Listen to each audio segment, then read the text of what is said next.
Setiap rumah tangga modern pasti menyimpan makanan di dalam kulkas. Tujuannya supaya lebih awet dan dapat digunakan di lain waktu. Kali ini, saya dengan Dr. Dian akan menjelaskan cara sehat untuk menyimpan makanan di dalam lemari pendingin. Dok, ini kan kita tahu ya bahwa kulkas atau lemari pendingin itu ada bagian seperti bagian pembekuan atau frozen dan lemari pendingin. Bagaimana dok cara menyimpan bahan makanan yang sesuai dengan bagian-bagian yang ada di dalam kulkas ini dok? Oke, ya seperti kita ketahui bersama bahwa lemari es kalau yang di rumah ya itu ada kompartemen-kompartemennya. Ada bagian yang freezer, ada yang bagian pendingin biasa.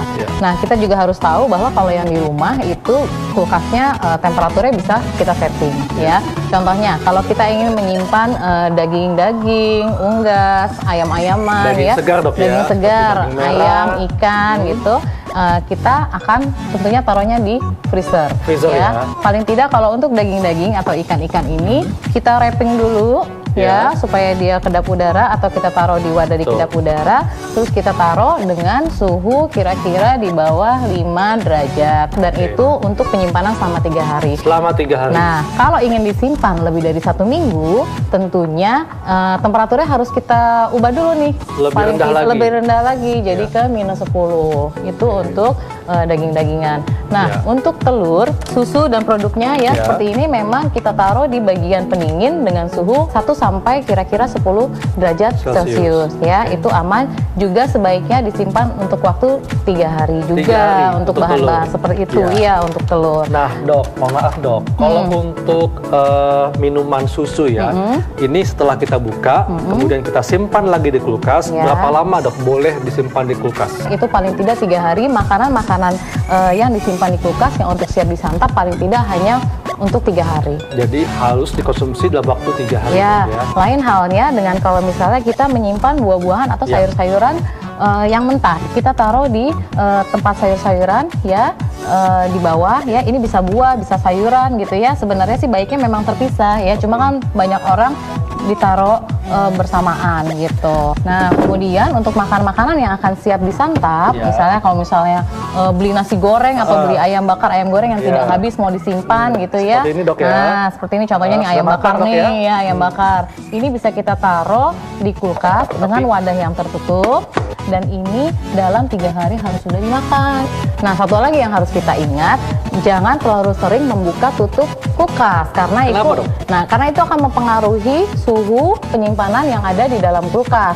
Suhunya bisa berubah-berubah kalau kita sering membuka tutup kulkas, dan itu akan mempengaruhi penyimpanan atau mempengaruhi kandungan nutrisi yang ada di dalam bahan makanan tersebut. Oke, baik dok, terima kasih untuk penjelasannya dan semoga bermanfaat. Nah, pemirsa, cara sehat dimulai dari hal-hal sederhana. Maka dari itu, kita mulai dari sekarang. Dan kita kembalikan ke studio.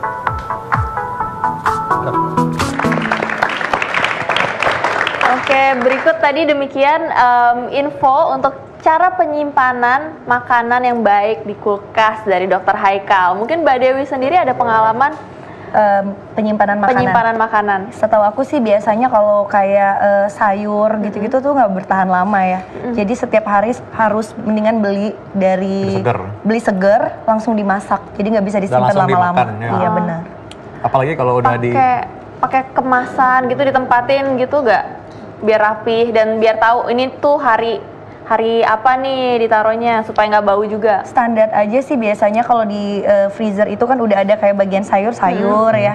Terus daging-daging tuh udah ada di atas biasanya yang lebih dingin yang kayak gitu aja sih. Ya. Tapi ngomong-ngomong soal makanan ya, makanan ini yang terbuat dari gula merah dan enak banget ini sih biasanya nggak tahan lama di kulkas. Paling 2 jam juga udah harus. Udah nggak enak ya? Bukan nggak enak, udah habis biasanya. Oh kalau itu jangankan di kulkas ya. Ini kan nyampe lama. Oke, jadi gula merah tadi kita udah bilang bahwa gula merah ini aman dimakan asal memang tidak berlebihan ya, yang jelas ya. Dan memang itu sebenarnya tetap harus hati-hati, nggak boleh berlebihan makan gula yang manis-manis. Dan lagi terutama tadi soal ketindihan. Bagi penonton di rumah yang dulu pernah ketakutan ketindihan, sekarang nggak perlu terlalu khawatir karena itu tidak berbahaya dan bisa dijelaskan.